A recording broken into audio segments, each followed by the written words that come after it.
What's up, everybody? It's me, Sabini Jason, and today I'm finally getting to this video that I've been wanting to do for a while. What is the video, you may ask? Well, that is simply a Q&A video that I was supposed to do when I hit the 500 mark here on YouTube. So yeah, I'm a little behind because I'm already at 568 subscribers, so still fucking amazing, still unbelievable. Still honestly don't see how the hell I made it this far. But I'm thankful, very grateful for my subscribers. Appreciate you 100%. And so these are questions from some of my subscribers, some of my friends on Facebook, and some are just random people that watch my channel but didn't subscribe to just leave comments every once in a while, which is still nice. I still appreciate you. Hell, half my audience was from people that's not even subscribed to me, so you know, it is what it is. But there's like 10, maybe 12 questions on here, I think. Anyways, the number one question, first question, comes from Esley Greer, who is a dear friend of mine, and he's a great guy. He's also got the channel Entertainment Fanatic Reviews, so go over to his channel as soon as you can and subscribe to him because it's fucking awesome. And anyways, Esley asked, what are my top 5 bands, YouTube goals, and how is life as a CD? So, first I'll start off with the first question. Top 5 bands. Dude, really, it's hard for me to say because, like, I don't listen to just certain bands. I listen to a variety of music, really. It depends on my mood. It depends on what I'm into, what I'm feeling at the moment. But if I had to really narrow it down to 5 bands that I probably love for all time, one is going to be Poison, Bret Michaels' group. I love it. I was blessed to learn about this group a few years ago when Bret had that show, The Rock of Love, on VH1. And he's been around way longer than that, but that's my introduction to him and to Poison. So I love Poison. That's my number 1 favorite band of all time. Let's see. Def Leppard. And these are going to sound like generic answers and shit. Everybody fucking says that. But honestly, these are my favorite. Def Leppard, for obvious reasons. You know, they're an amazing fucking band. Their sound is still great. I still love the hell out of them. AC/DC. You gotta love fucking AC/DC, man. Like, they're just bad fucking ass.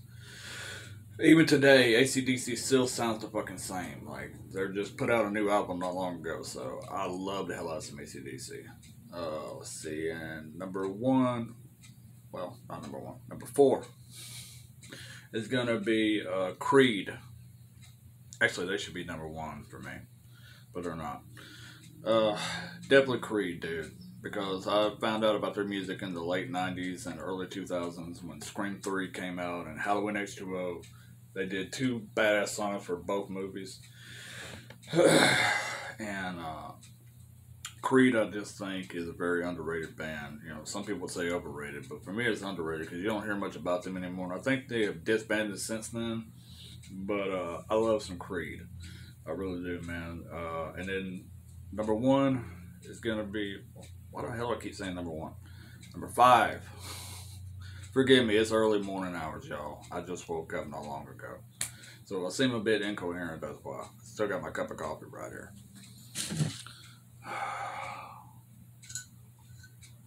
Number 5 is gonna be, what the hell did I say it was gonna be? Fuck, I done forgot. Oh yeah, Nickelback. Gotta be Nickelback. Now I know some people out there are probably like, really, dude, Nickelback? But it's for a reason, because everybody seems to hate on Nickelback, and I'll never understand why. I love Nickelback. They're a very diverse group and shit, and they're awesome. They got great fucking music, and I just don't get the hate. I really don't. I love Nickelback. But I spent enough time on that question. Now the next one is YouTube goals. Dude, I really, you know, when I first started this channel in 2018, like, I just wanted to see how far I could go. I wanted to see if I could even get 1 subscriber, much less 100, much less 568 subscribers. Oh, Jesus. I've always said from day one that I don't want to be just another big time YouTuber out there among the slew of many that we have today. You know, I don't want my channel to become monetized, I guess is how I would say it, or demonetized, whatever they say. And because then when you do that, you're pretty much at the mercy of YouTube rules. You know, not that you don't abide by rules now, but once your channel becomes a big thing, a big deal, you can only say certain things on here. You're not allowed to really cuss that much, and everybody knows cussing is like my second language. That's just the way I am. I'm like the first 5 minutes of a fucking Rob Zombie movie when you watch my channel for the first time. I'm dropping F-bombs here and there. Like, it's just the way I am. You know, it's just, there's a lot of rules and limitation that comes along with that when you become a big time YouTuber, and not to mention the haters and trolls you get. So really, if I never reached 1,000 subs, it wouldn't really bother me. And if I did, I still wouldn't monetize my channel. So I just want to see how much further I can go. I've reached 500. If I can reach 600 and shit, I'll be happy. And if I do reach 1,000 at some point, then I'll consider I made it. I think I made it already, just by being as far as I am right now. But if I reach that many, then yeah, I've done a good job. So I just want to see how far I can go. That's my YouTube goals. And now the last question from Esley is, how is life as a CD? And some of you may be wondering right now what he means by CD is a cross-dresser. Because that's what I am. And it's complicated, dude.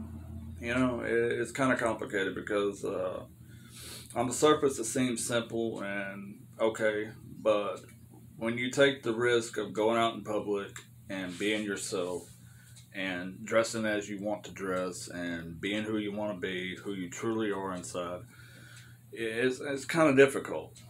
It really is, because the minute you go out somewhere dressed up, you know, looking female, like, people judge you immediately, dude. And, like, the trans community go through this shit all the time, so I applaud them for being courageous and brave enough to be who they are, because it really is something commendable.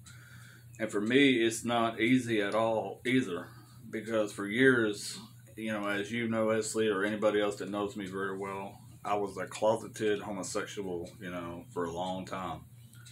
And for years, nobody would have thought that would be me one day. Like, when I first started letting my real self show over the past year or so on Facebook and Instagram, people were like, that know me personally and closely, they're like, dude, what the fuck? Why are you doing this, and who the fuck are you? Like, they didn't think of me that way. I'm a very convincing straight guy, I guess. You know, even though I am gay as fuck and can be gay as fuck at some points. They were like, Mickey, what the hell? Because my real name's Mickey Ross, in case you're wondering. I never use it on here. I don't even know why I just said it just now, but in case you're wondering, they're like, Mick, you know, what's up, man? Why are you doing this? And I was like, dude, this is me. You know, I've always been this guy inside, and I call my female persona Bliss as a nod to Alexa Bliss, my favorite female wrestler. And I was like, you know, Bliss has been dying inside of me for years, and now she's finally getting a chance to get some spotlight. And, you know, and of course there's that awkward thing where everyone will ask you, and it's completely well-meaning, and with all respect, you know, consider. They're like, oh, should I call you she or he, or what's your, you know, thing? What do you go by? And I'm like, I'm still a guy. You know, I still identify as male. I still want to be a guy. This isn't like a prelude to me going trans or trying to transition, you know. It's just me being me. That's all. And I'm embracing who I am, and I'm loving it. Because for years, this part of me was held dormant and buried, you know, for a long fucking time, because I was bullied in school because of the way I am. So I repressed it, you know, for years. And I tried so bad to repress that, but it became toxic, and I have PTSD because of it. And I have bipolar disorder, multiple personalities. I still don't even know how many I got. So from day to day, it's a fucking roller coaster for me psychologically.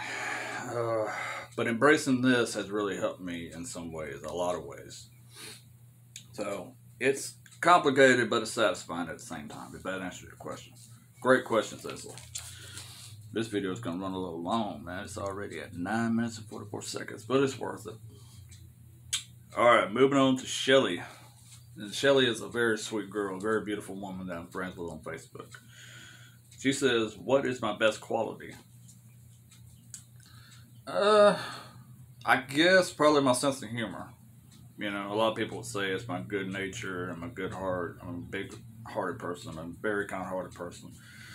But I would say my sense of humor and how I could take any situation, good or bad, you know, and make it funny or find the humor in it. It's good to find the humor in anything in life because laughter, as you know, is the best medicine.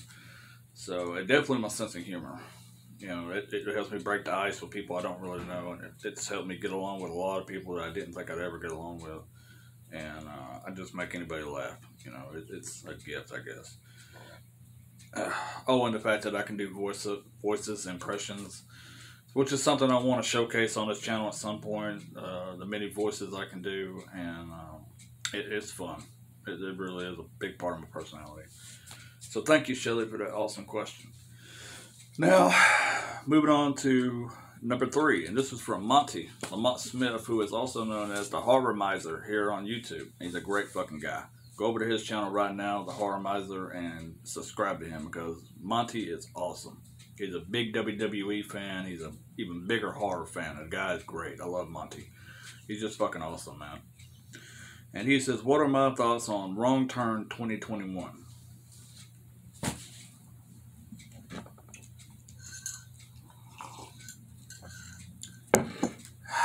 No, I'm just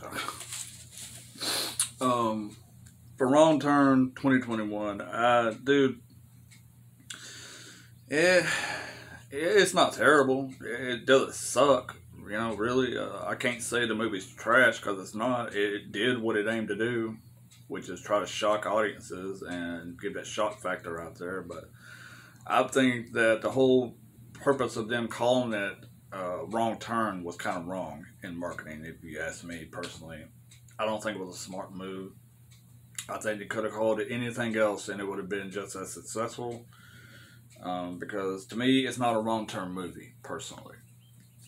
There's a few things, key elements you have to have in order for this to be a wrong turn movie. For one, it doesn't have to take place in Kentucky, but, you know, it kind of helps, I guess, because that's where, pun intended, foundation started at with these movies. It's based in Kentucky. The first one is, anyways. And there's no inbred, backwoods, fucked up looking hillbillies in the movie at all. There's these backwoods, back-minded motherfuckers in the Wrong Turn 2021 remake, but there's no Three Finger or whatever the hell their names are, like the core group of hillbillies that you see throughout the first one of these films. None of them are there. And it's just a secret society that's really fucked up in the head, and they do really fucked up shit to everyday people. And then some of it's political. That's another thing I didn't like about it. You have diverse characters in it, you know, and there's a gay couple, and they just put them in there because they're a gay couple. I mean, it's cool that you put a gay couple in a horror movie. I think that's awesome, me personally. But there's nothing they're there for other than be killed. They're just there to get slaughtered. So what was the point of even having them in it? You know, if they're not going to really have a key point to the story, like, I just think they're just pushing an agenda that doesn't need to be pushed. And the kills are great. The gores are good. You know, some of the kills are pretty creative. But the ending seems a little off and weird. It lingers on a little too long, and it's kind of confusing and shit. And I don't know. Just some of the characters I didn't really care for, like hardly any of them. The lead actress was okay, but to me, it's not a Wrong Turn movie. They should have just called it The Foundation, and I would have been happy with that. Because to me, it's not a Wrong Turn film. It's just another generic horror movie. It turned out pretty good, I guess, if you take it away from that franchise. And those associated with the Wrong Turn films, then it's a pretty good, decent horror movie on its own, in its own right. I hope that answers your question, Monty. Otherwise, it's okay. It's a decent movie. It's just not a Wrong Turn movie, in my opinion. Alright. Moving on to number 4. This is from Cindy Stokes. Cindy is my girl. She's my baby. Damn good friend of mine. A long-time friend on here on Facebook and YouTube and in real life. So, she's amazing. I love Cindy. And her question is, should Laurie Strode survive in Halloween Kills? Nah, man, kill that bitch. Well, that's, you know, that's kind of an easy question to answer, Cindy, because we already know that Laurie Strode is going to survive Halloween Kills. I mean, it's pretty obvious at this point.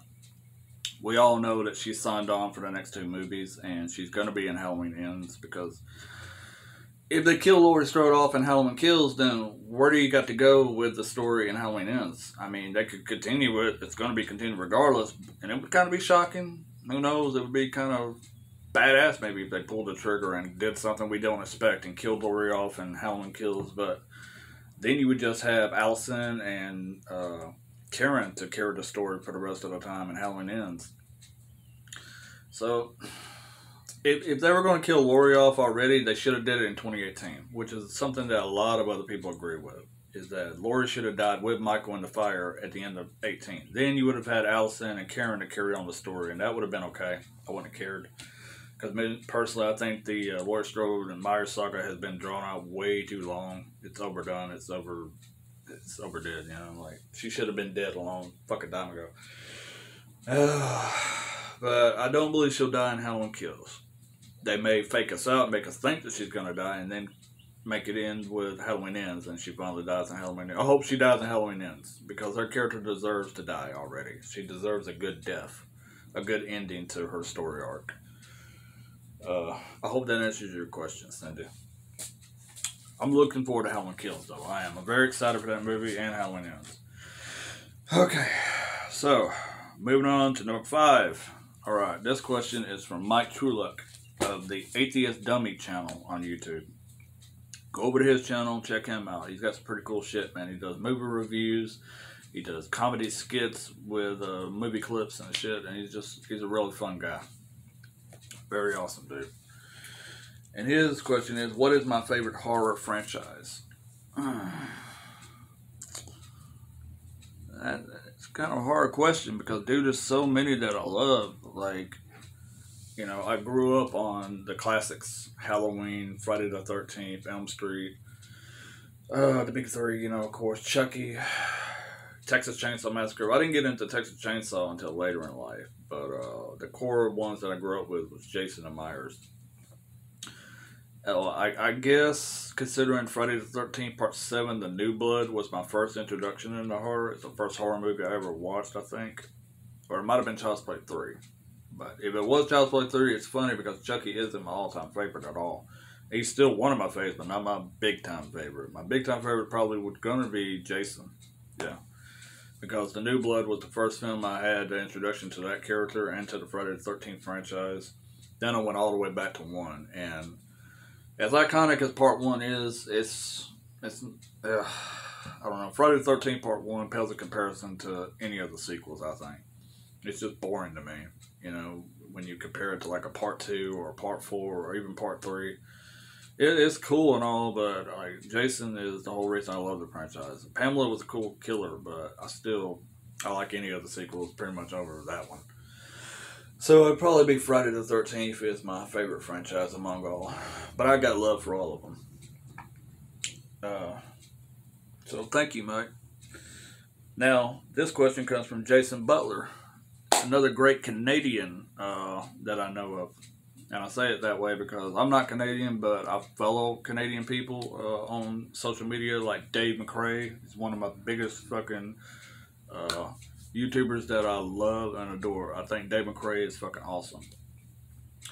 And he's amazing. He's a funny dude. And Jason is a great guy. Jason is from Canada, and he's a sweetheart. He's a total sweetheart. He's a great guy. And Jason Butler asks, what is my go-to music? Honestly, Jason, my go-to music is anything 80s. I love that 1980s, man. Rock, classic rock, pop, some ballads here and there, some romantic slow music. Mostly classic rock, though. That is my go-to music. When I'm drawing, when I'm working on my art or a YouTube video, trying to edit and stuff, I'll pop on some 80s rock music. Speaking of that, I forgot to fucking add the background music and shit. Damn it. It's going to be man, it's not easy being a YouTuber, dude. You ain't gotta work on stupid ads. So anyways, yeah, classic rock music is probably my go-to when it comes to music, Jason. It'll be anything 80s, Poison, Def Leppard, you know, all that good shit. Guns N' Roses, all that stuff. Alright, Now here's one of the questions that came out of nowhere. This is from a random person that just happens to watch my channel every once in a while and comments occasionally. Her name is Vanessa Jones, and she says, and she got a little personal here, but it's okay because I can be open to anything, really, you know, any kind of question. And she says, am I a top or a bottom?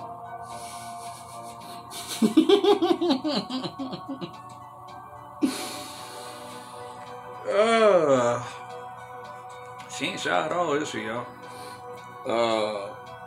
Honestly, like, if we're getting personal here, you know, I haven't actually had my first time with another guy yet. You know, I haven't. I got my toys. I do. I got my toys. So, from experimenting with toys and stuff, I would say I'm more a bottom than a top as far as that goes, because I'm diverse. I can be either. I'm versatile, you know. I can be a top or a bottom, but I prefer to be bottom. And it's more fun. It's more pleasurable, in my opinion. So I hope that answers your question, Vanessa. It's funny as hell, the most random shit. And now we're getting back to more the norm. Number 8 is going to be Kong versus Godzilla. Who wins? Well, it's actually Godzilla versus Kong, to whoever asked that question. This is more random fucking question. This ain't from Vanessa Jones. This is just random ass people that don't even have a name. They just drop random shit on my channel. And some of them message me personally on Messenger that I don't even fucking know. So, you know, I have a wide audience. So who wins, Godzilla versus Kong? Well, if you're referring to the movie that just came out, the basic answer is Godzilla. Godzilla wins, hands down. Because, for one, he has to win. He's a nuclear active creature. You know, he feeds on radiation, so why the hell would he not win? Not to say Kong ain't worth a shit and Kong can't fight, because Kong can. And it is possible that Kong could fuck Godzilla up, but kill him? No. Godzilla ain't about to die. And, you know, I haven't gave like a formal review on that movie yet, but here's my quick shortcut at that, is that in the movie, and spoiler alert if nobody's seen the shit yet, but if you ain't seen it yet, you're probably in no rush to go see it anyway, so who gives a shit. Godzilla and Kong, they beat the shit out of each other. And I believe in the first round, and I say it this way because it seems like a boxing match in the movie. Let's see, who won the first round? I believe, yeah, Godzilla won the first round because Kong's shackled on a boat, so he's really a handicapped person in that fight. So it really ain't Kong's fault. You know, he didn't really have a chance to fight back. And so the first round went to Godzilla. Second round went to Kong. Kong got the best of him in the second fight. But then in the end, in Hong Kong, the big showdown in Tokyo, Godzilla whooped his ass. You know, he really did. He damn near killed Kong. He basically almost killed him. You know, because at the end, they have to recharge Kong's heart to fucking survive because Godzilla fucked him up. And he broke his arm. And Godzilla has him nailed down on the ground and yells in his face like, "Give up, bitch! Or I'll fucking kill you!" So, I mean, they have this awesome scene where they're roaring at each other, and it's just awesome shit, man. And Godzilla just looks at him and gives him like a mercy. You know, he gives him mercy. He ain't gonna kill him. Because he knows Kong's a good guy, and he knows that he ain't the enemy that he's after. The whole movie, Godzilla's after someone, but it's not Kong. Kong's just in the way. And, you know, then at the end of the movie, the very end, people want to bitch and whine and say, well, the only reason that Godzilla's still alive is because Kong saved his ass from Mechagodzilla. Wrong. It shows where Mechagodzilla was about to unleash his atomic breath into Godzilla's mouth, much like Godzilla did to the Mutos back in the 2014 film. But even if he did, Godzilla wouldn't have been dead. Hell, he didn't die from the fucking, what was it, the Oxygen Destroyer and King of the Monsters. He wasn't dead. He was fucked up, and he would have took a long time for him to regenerate and recharge, but he wasn't fucking dead. So even if he would have done that to him, it wouldn't have killed him. You can't kill Godzilla. He's indestructible. So in a way, you could say, yeah, Godzilla he was down and out, and Kong saved his ass, you know. But they both saved each other, because there was a moment there where Mechagodzilla was about to slaughter Kong too with his fucking tail. So they both kind of helped each other. You could argue it either way, but when it comes down to it, at the end of the day, Godzilla won, and he will always win. No offense to Kong, though. I did love Kong. Kong was fucking great in that movie.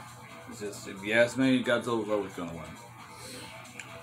Alright, so another random question. Favorite film of all time? What time are we running at? Don't really say. Oh, 25 minutes, I think it says. Alright. So, my favorite film of all time would probably be Night of the Comet, starring Catherine Mary Stewart and Kelly Maroney. And I just love that fucking movie, dude. It's such a classic 80s gem. And I think it's kind of underrated, too, because a lot of people don't talk about it that much, you know. But Night of the Comet, for me, would definitely be my all-time favorite film. I could watch it endlessly. I never get tired of it. It never gets old. Anytime it's on TV, I click on it and watch it right there. I got it on DVD because of my dear friend Cindy, who made one, a copy for me and sent it to me. So, yeah, definitely Night of the Comet, dude. I watched it back in my late teens, and I just loved it. I thought it was great. The music, the atmosphere, the mood and everything, the soundtrack, the acting in it was kind of cheesy, but it was an 80s movie, so you forgive for that. And I've actually reviewed it on this channel at one point. But definitely Night of the Comet would be my all-time favorite film. Thank you to whoever asked that. And let's see, this might be the last random question, but who is the best Jason? And Jason Butler, man, are you fucking kidding me? Jason Butler is the best fucking Jason right now. Let's see, you're obviously talking about Jason Voorhees for Friday the 13th. And in my opinion only, this don't mean it's definitive, this don't mean it's right or wrong, but I would definitely say Kane Hodder. I think Kane Hodder embodies the character of Jason Voorhees 100%, and he makes it his own, and he brought life to that character. He really made it vibrant and alive again at a time when it wasn't. And Kane he's a nut, man. He's obsessed with the character, and every time he's Jason on screen, he's just amazing. And you got all these jackasses out here, these haters that want to say, well, all he does is breathe. Well, for one, dipshit, you exaggerate the breathing. He doesn't act like he's having a goddamn conniption fit when he breathes. It's much more subtle than that.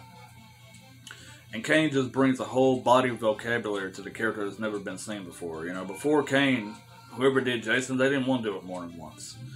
And, you know, to go through the application process with the prosthetics and shit, who the fuck would? But he wanted to do it 4 fucking times. And I just thought whoever did Jason before him, they were cool and all, and they all have their moments, but nobody really gave Jason signature movements or personality traits and trademark movements the way Kane did. So for me, it'll always be Kane Hodder. I think Kane Hodder is by far the definitive Jason, in my opinion. My opinion only, folks. Alright. Now, moving on to... God damn, man. That's a lot of fucking questions. Oh, shit. Let me take a break for a moment. Alright. So, moving on to number 11. Lord Jesus. Wait, wasn't that already got 11 on there? No? Alright. Now, this right here is from anonymous people. Like I said, I don't know these people. This is just random people that watch my channel and send me the most random fucking questions. Let's see. Number 11 is a celebrity I would sleep with, man or woman. Name one. Well, if I had to say a female celebrity that I would have sex with, that's a hard one, man, because there's a lot of hot chicks out there. There really is. There's a lot of beautiful women. And, like, if you want to go way back, I would say Elizabeth Hurley. Like, goddamn, she's fine. But currently, I would say probably, you know, and this is past or current, I would say Jennifer Aniston, as far as a woman goes. Because Jennifer Aniston's just hot, dude. Like, she ain't aged at all. She's just only got better with age. She's like a fine wine. She's like the living personification of that phrase. She really does look fucking good. She looks so fucking sexy. I would tap that ass in a heartbeat if I could. For a man, there's a lot of hot dudes out there, but I'm not like most people when they go straight to the obvious fucking guys like Jason Momoa. Oh my god, he's so fucking hot. Or Tom Hardy. Like, bitches, y'all don't even watch the movies for the fucking guy's acting ability. You just watch it to look at his fucking muscles and see his fucking tattoos. You don't give a shit about the movie, you just care about the guy. Looking at you, Jamie. No, there's women that I'll watch in movies. I don't give a shit what they're talking about. I just like looking at their ass. I think they're hot. So I'm just fucking giving y'all shit for that. But as far as a guy goes, I don't know, dude. There ain't many male actors out there that I would want to fuck. Like, just nobody that really appeals to me.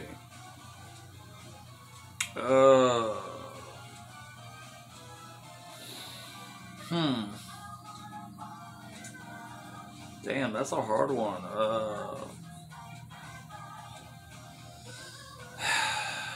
I mean, the new Spider-Man, Tom Holland, he's pretty hot. He's cute as fuck. And, that'd be a hard one, but he's actually uploaded some nudes and shit. Like, he's packing. He's pretty big down there. Spider-Man's packing, if you know what I mean. Like, you know, I ain't lying, I ain't bullshitting. Tom Holland is packing. So, I'd probably say him. He's got a big dick, what can I say? He's got a nice dick. But, alright. Number 12. Favorite body part of women. Who the fuck's asking these questions? This Buffalo Bill or whatever the fuck, Buffalo Bob from goddamn Silence of the Lambs? Like, this is some random fucking question. Favorite body part of women. Probably the booty. I'm an ass man. I've always been an ass guy. I've never been a guy that cared about tits. I've never been a guy that cared about boobs and shit. Like, there's some guys that get into that, but for me, when it comes to women, their eyes, their smile, and then that ass. If they ain't got an ass, then it's kind of hard for me to get past that. Because that's like my most favorite quality of a woman. Other than their personality, obviously. But physical traits, I would definitely say that ass. If you ain't got that ass, then I don't know. You can have the biggest boobs in the world, but if you ain't got an ass, then I don't know. That's kind of hard for me to look past that. Alright, number 4. What is this? Number 13. Biggest turnoff in women. I guess I would say for biggest turnoff in women, it would be the women that come off very vulgar. And I know this is gonna sound sexist or whatever, but I promise I'm not being sexist. I'm just being real, y'all. I just really think it's a turnoff when